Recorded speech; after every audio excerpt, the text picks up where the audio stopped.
See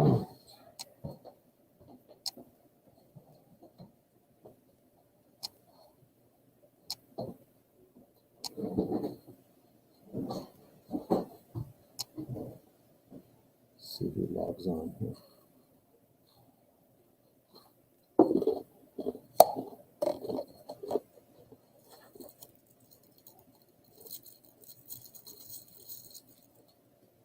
Yeah, man, I'm all vaccinated up. You gotta wait 10 days, I think, before it, what does it call it? Before it's like fully immune, yeah. A fully effective. I'm starting today. Just gonna go ahead and take the chance.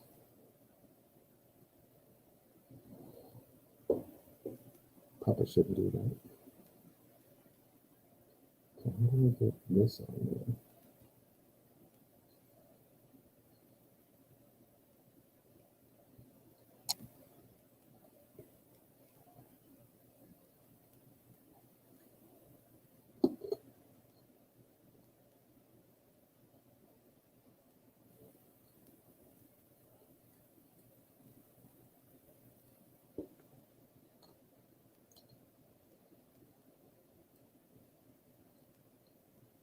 All right, so if you're logged in, just message me or send a private message or email me. I don't know what it allows you to do, what it doesn't, but so I can turn the attendance in.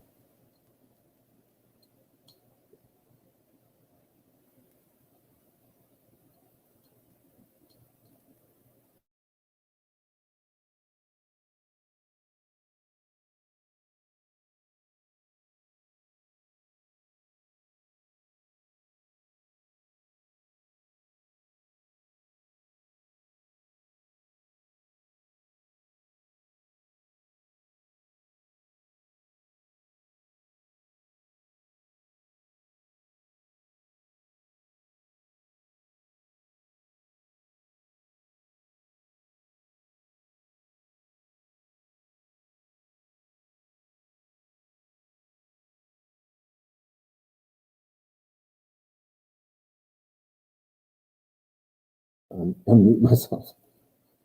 I don't think I showed you the slideshow, and the only way I can, it's actually in PowerPoint, and it won't transfer, well, it will transfer to Google Slides, but it'll be messy because it's kind of one of those ones that I made. It's kind of complicated. I mean, it has all kinds of effects or whatever you want to call it, and things. So that doesn't transfer well to Google Slides, at least at this point. So I can send you the actual PowerPoint, but in fact but I don't know how many of you, I'm sure you can open it somewhere. If you have just a regular PC at your house. Let me do that right now before I forget. But follow with me though once I get started here. Sydney, I can't spell your name today. Sydney, okay. There we go.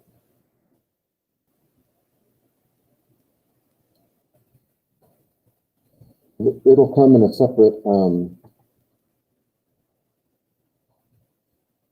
sending it right now. Let me link it in there. Where will I be keeping that? Here we go.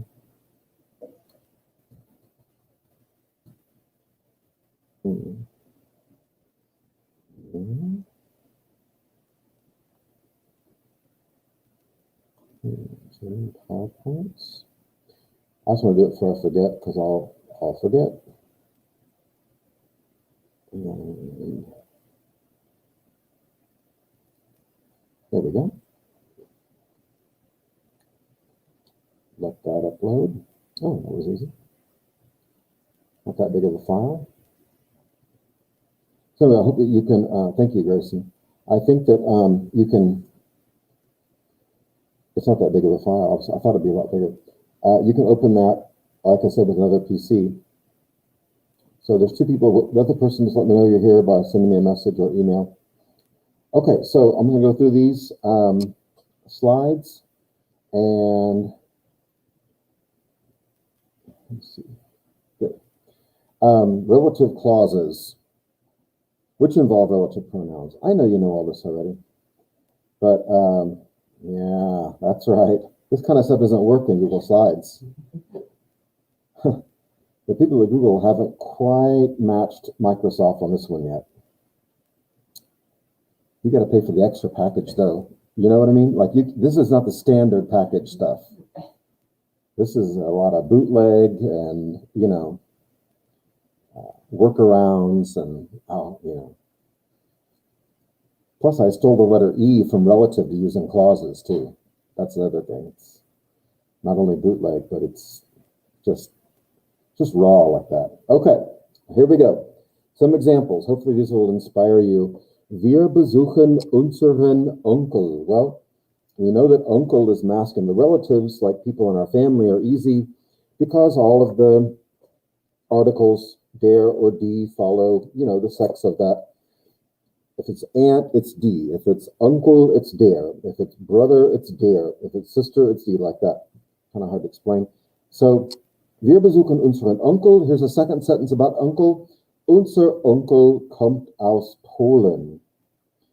So obviously we could say two sentences, but like I've been saying, a relative clause, when you have a relative clause, those two sides of the comma, that's what I keep saying, have their own subject and their own verb. That means they could stand on their own as their own sentence. If you wrote it out like this, you could say, we're visiting our uncle. Our uncle comes from Poland. Or you could say, we're visiting our uncle who comes from Poland. It just depends, I guess, how it comes up in the sentence.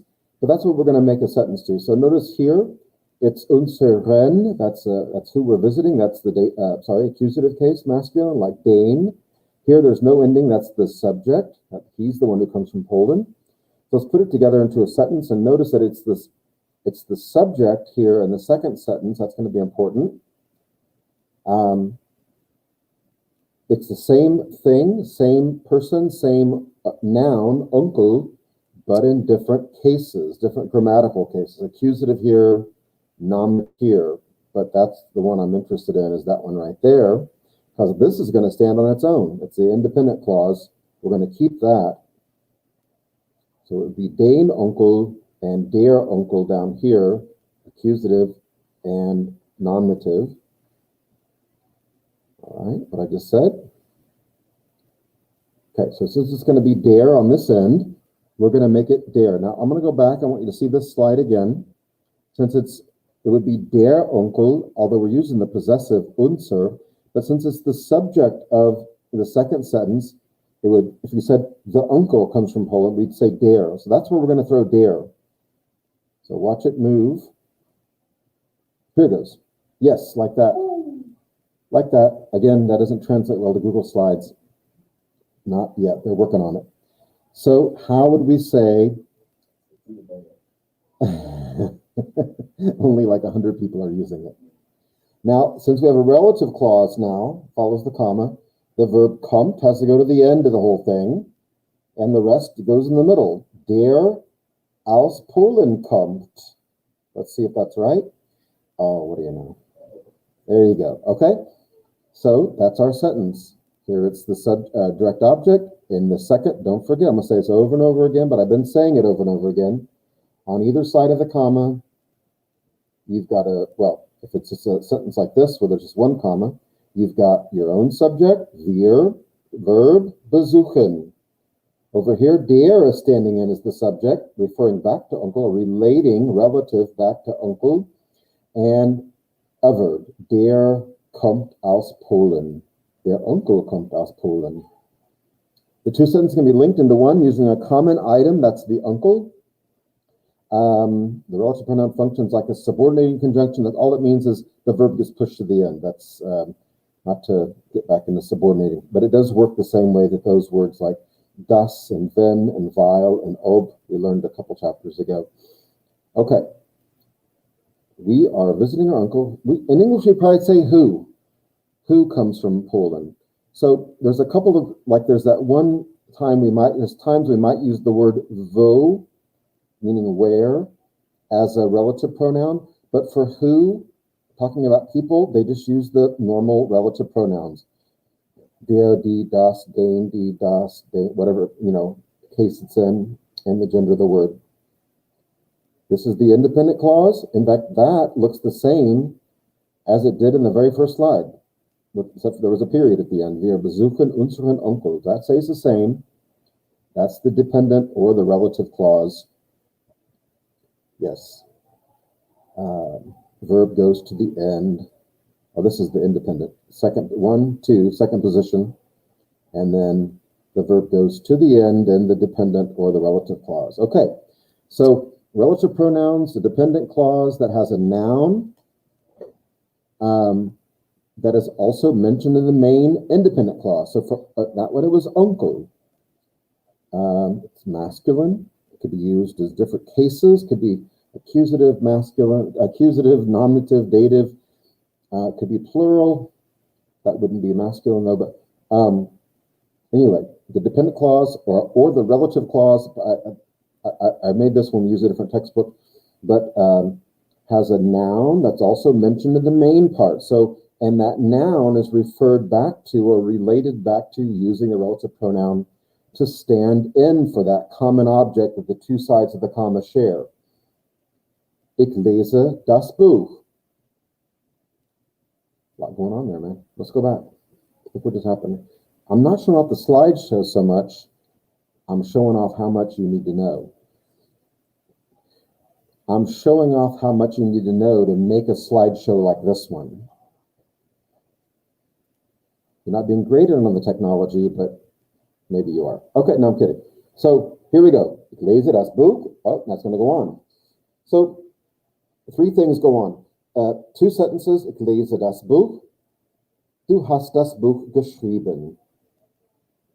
Now, I won't have any like this in the test where there's two verbs, like a past tense and a helping verb, but it's not that big of a deal, really. We just didn't get around to it. Ich lese das Buch. And then that's the DO. In ich lese das Buch, it's accusative. And then I look past the comma. I've got a subject already. Du is the subject. You're the one who wrote it. And so the thing that you wrote is the book. So it's also the DO on this side. But luckily, das stays das in the accusative case. Ich lese das Buch, das du geschrieben hast. DO on both sides of the comma. Verb at the end. Subject is du. Both sides have a subject and a verb. Subject, ich lese, du hast geschrieben. On both sides. So you repeat the main clause when you combine two sentences. Here's your 3-point check. Repeat the main clause, it's going to say the same. Do not repeat the commonly mentioned noun. When I say commonly, I mention the noun that the two sides of the two sentences share in common, which is das Buch. Use only the appropriate relative pronoun, which in this case was das. Use dependent clause reverse word order for the verb. When I say that, I just mean push the verb to the end. Push the verb to the end, conjugated with the subject, du. Here, the hast is the last verb with du. Okay, that's a good slide right there. Please take a look at that one later. Yes, that'll snap your attention. As the wind's blowing, das ist der kalte Wind, comma. Der immer vom Norden bläst, blasen to blow, like wind. So this could be two sentences. Das ist der kalte Wind, Punkt, period. Der Wind bläst immer vom Norden, or der kalte Wind bläst immer vom Norden. The cold wind blows from the north. Okay. Here it's already made into a good sentence for you with using the relative pronoun der, because Wind is der. There's an adjective thrown in the middle here, that's fine. That's the cold wind, which always blows from the north, we might say in English. We got this word always here. Again, blasen's not a word that we know, I don't think, but bläst goes to the end. And the subject of the relative clause is this word here, der, which really stands for der Wind, like it did in the two sentences when I had it split up. Das ist der kalte Wind, period. Der kalte Wind, there's right there, here in the relative clause, going back to this last thing here. I like that whipping sound, it's kind of cool. That is part of the regular PowerPoint package, just so you know. Do not repeat the commonly mentioned noun, meaning that the noun that the two sides have in common. Use only the appropriate relative pronoun. Get ready? Yes. Here, every time I do that, Caden's actually getting a little shock in his seat. It's yeah, wish you guys were here today. And I'm upping the voltage every time. So, all right, let's move on. That's too much. Here's the common thing though, der, and der happens to be the subject on one side and the subject in the relative clause. Verb at the end. Here's the commonly shared noun is vent. Okay. Does that work if let me do laser pointer. Ooh, nice. Okay. It's nice because it's not slowing down my computer. Usually I'd use this make sure we're still online here. Yes, everyone's here. Okay, guys. All right. It seems like it's going too smoothly. Yeah, here's the commonly used noun that we don't repeat. That's why there's a line through it. We don't repeat it in the relative clause. We just use the article or the relative pronoun der. All right, a little more complicated now. We're going to go to the plural. Not so complicated in the first example. Ich liebe Erdbeeren. I love strawberries. That's what it says, by the way. And I do. I eat strawberries every day at lunch. Wow. This year, I've been eating them every day at lunch. I'm a whole new me now. 60 pounds, by the way. Oh, since you've seen me this year, 60 pounds. I started losing before school started, but crazy, man. Thank you. Thank you. I feel like I'm on a Weight Watchers commercial. Jenny Craig. Ich liebe Erdbeeren, but I found out that the Erdbeeren are quite expensive at our school. And I got a note from the office saying that I'm over my limit for food already this year. I was like, well, I better start eating fast food again, or all the bad stuff. Costs too much money to be healthy. Ich liebe Erdbeeren. That's plural. There's an Erdbeer, just one, but nobody eats just one, right? Erdbeeren. So since it's plural, here it's the DO. I love strawberries. I love what? Strawberries. Now, comma, I'm going to refer back to Erdbeeren plural with this article D, because in this dependent clause, Erdbeeren is the subject. So I can use the same article. And we can take a guess on that, because if you have to guess, because nominative and accusative, D stays D in the plural. And it gets the full verb because it's plural. I love strawberries which grow in Florida. No, I never really thought about Florida being a great, producer of strawberries. Who makes strawberries? The South, like the deep South, like not Florida, but like Georgia, yeah, Alabama, more humid states. Florida was oranges. Yeah, oranges, peaches. No, peaches is in Georgia. Oranges, that's what they do best, right? So anyway, die in Florida wachsen. I'm sure they're just fine. Never had them, but now I'm going to say something more about the strawberries. And it's going to go to the dative case now, and dative case plural, no less, where you cannot look at the chart anymore. Dare I say we are in uncharted waters. But I hope you guys are laughing, because Caden's enjoying the show here. Because now we're in a place where the chart, in that one spot, that's the dative case plural, where it's not on the chart, it's close, but right here, denen. But I'm going to say aus denen, meaning from which diese Torte, this cake or torte, gemacht wird. These strawberries from which this cake was made kommen aus Plant City. What is that? Is that a store? I think there's a cannabis store in Tulsa called Plant City. I can say that in class now. It's a legit business now. Isn't there one? It's on Owasso or something. Caden's looking it up. Plant City. I don't know. No, I think that this must be a place. I don't know. No, it's a city in Florida.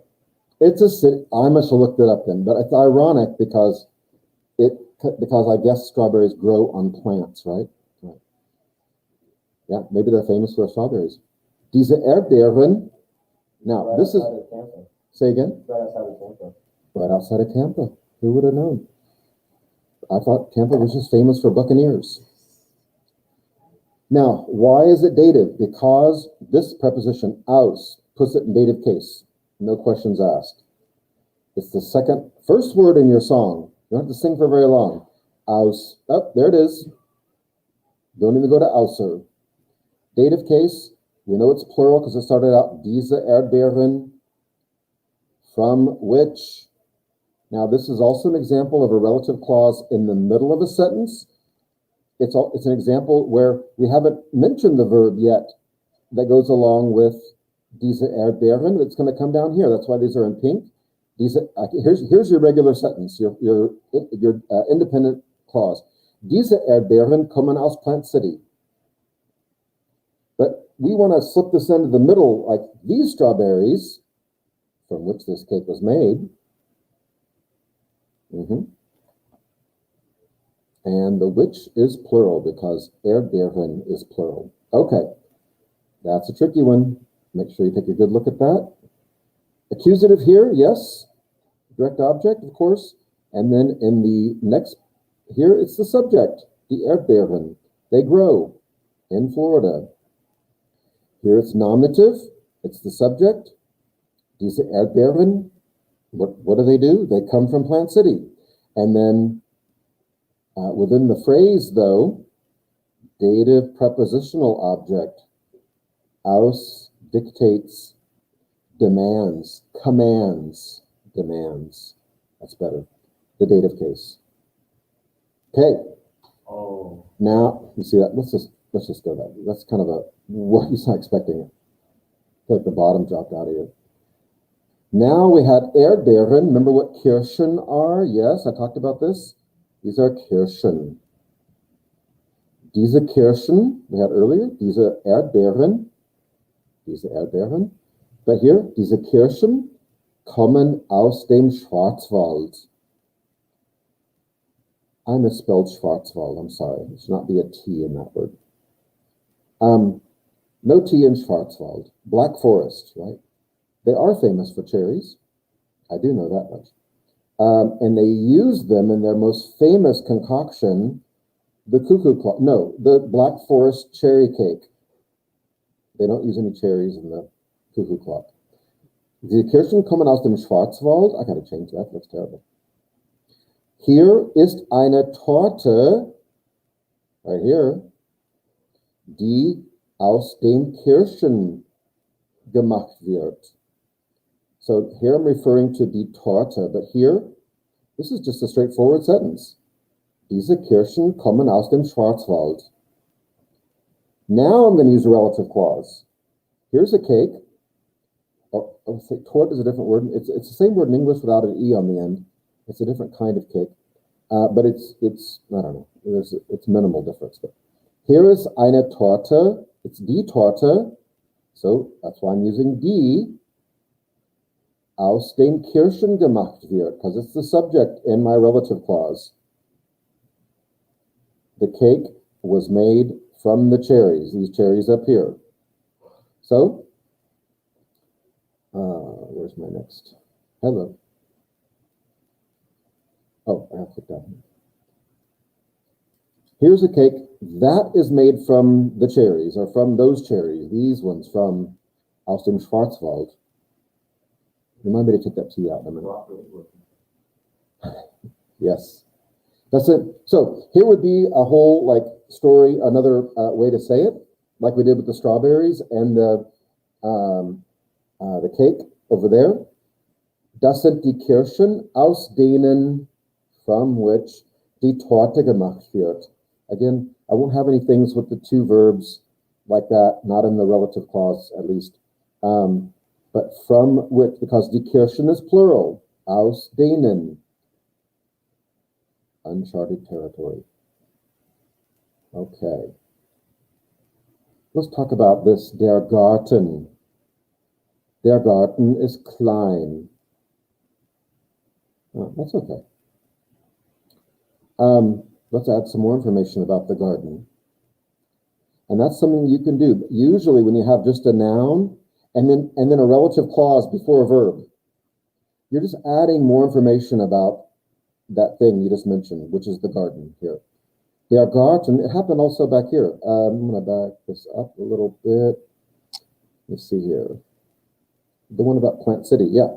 Diese Erdbeeren, just the subject. Now I want to say something else about the strawberries. Right in the middle, I'm going to throw it in, from which this cake was made. Okay, now back to the garden. Der Garten ist klein. Der Garten in dem.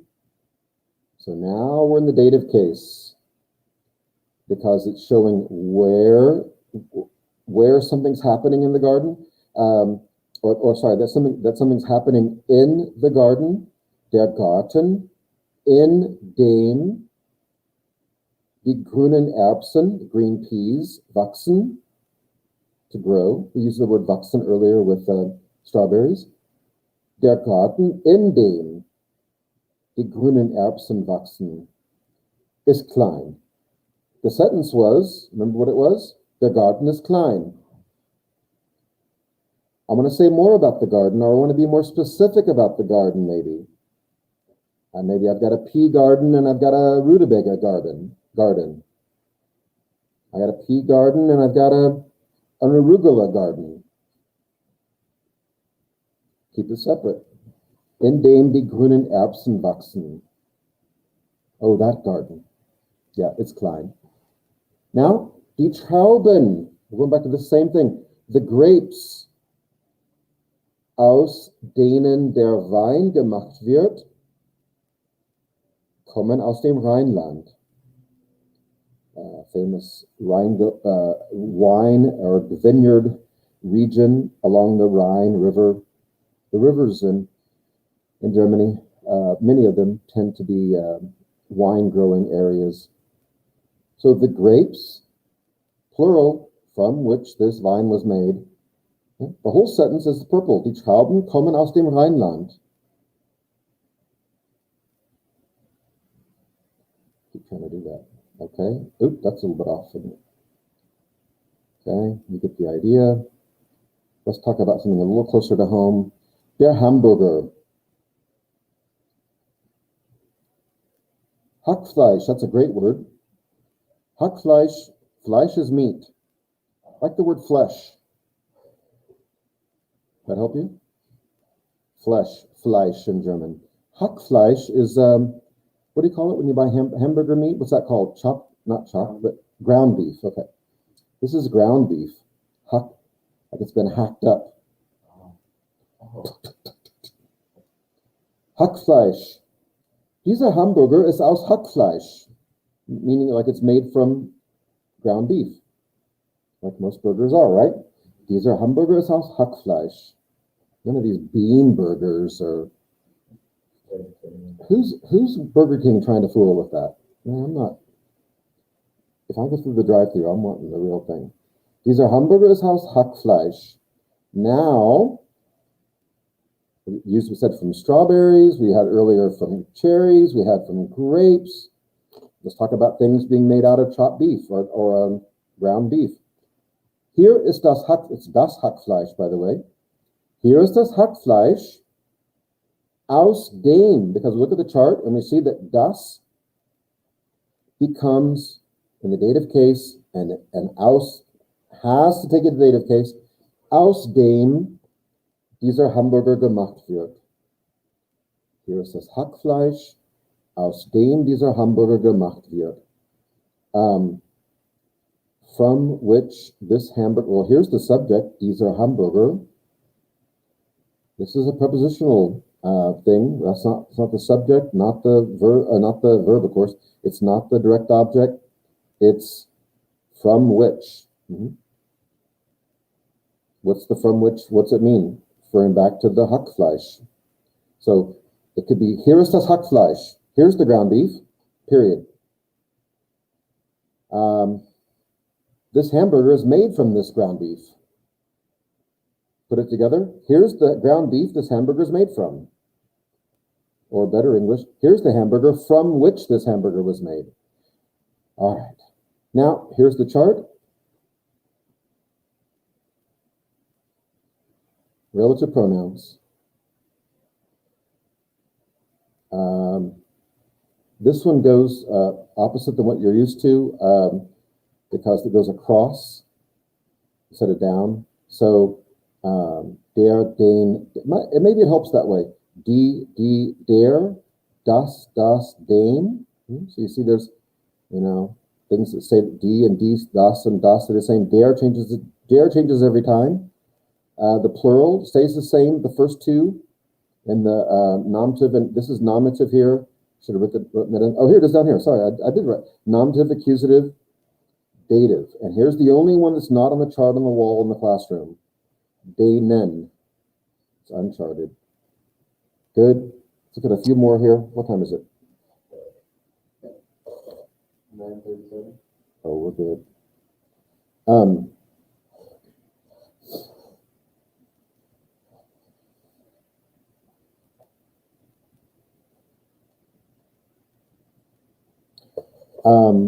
The book that I'm reading is good.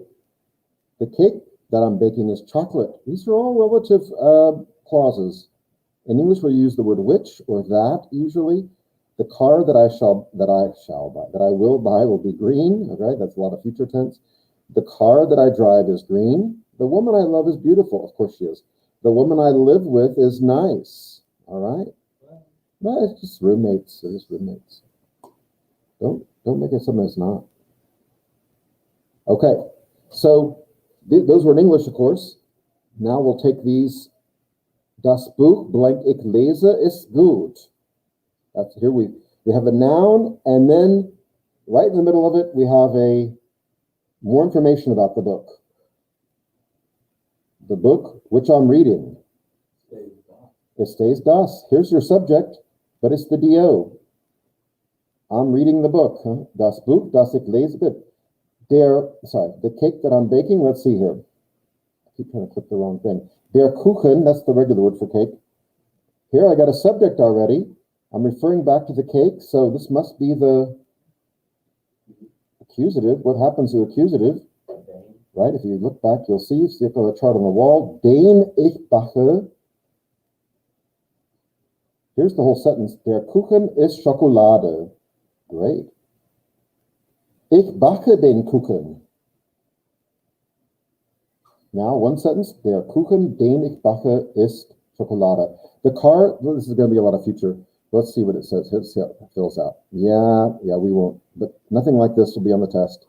But nothing that's complicated. Maybe the car I'm buying, but not the car that I will buy will be. Okay, there's 4 verbs in this sentence, by the way. Kaufen, werde, wird, sein. Come on now. I'm not. Das Auto, but the relative clauses of pronouns easy. Here's my subject. I got 2 verbs here, so those aren't. So it must be the das, right? It's got to be the do. Das Auto, das ich kaufen werde, wird grün sein. That's a good sentence, but that's a lot of stuff. Now, das Auto with which I drive. Because the phrase in German is fahren mit. So now das Auto would become, after mit, would become außer bei mit dem D-E-M. The car with which I drive is grün, like the one you want to buy or will buy.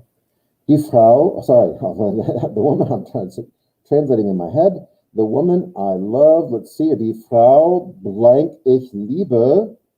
Well, I got a subject, and after the comma, I got a subject here. Ich, who is it that I love? So what's going to go here? What happens to the word die? Says die. Die ich liebe ist wunderschön.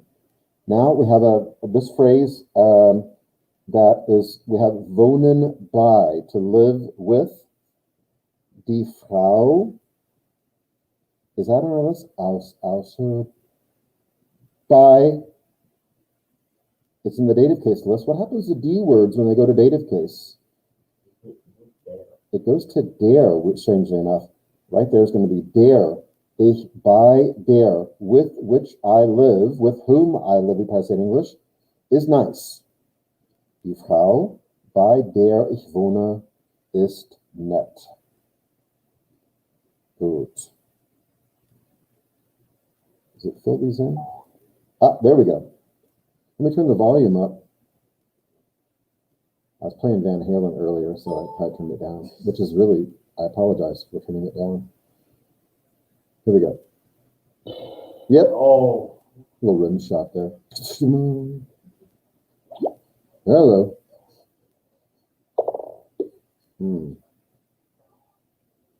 Part of the extra package. You got to pay extra for this.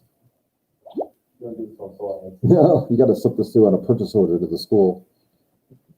Yeah, I need you to sign this for my classroom present. Anyway, just sign it. Dear. Should use that one on the car one, you know? Have that like this on the car, like, yeah. Another look at the chart. Here it comes. It's growing at you, coming at you. Can't avoid it. Der, dem, die, der, das, dem, die. Oh, new one, denen. Just so you don't forget. Okay, kids, you'll all have the slideshow. I don't know what'll happen when you open it in your Chromebook. It'll probably look really goofy. It'll try to transfer it if you don't know how to do that. But I think if you just try to open it in your Chromebook, doesn't it? If you open up PowerPoint in Chromebook, and it automatically tries to make it into a slides presentation. Kids, that's all I've got for you. I can't teach you any more about this topic. I'll say we'll be on my phone. I'll be all the cool effects now. Just scroll. So does it look like a? Does it look like a PowerPoint, or like, do you have an Android, or? Yeah, I wonder what it'll do. Like, what does it open it up in? But you can still make it out though.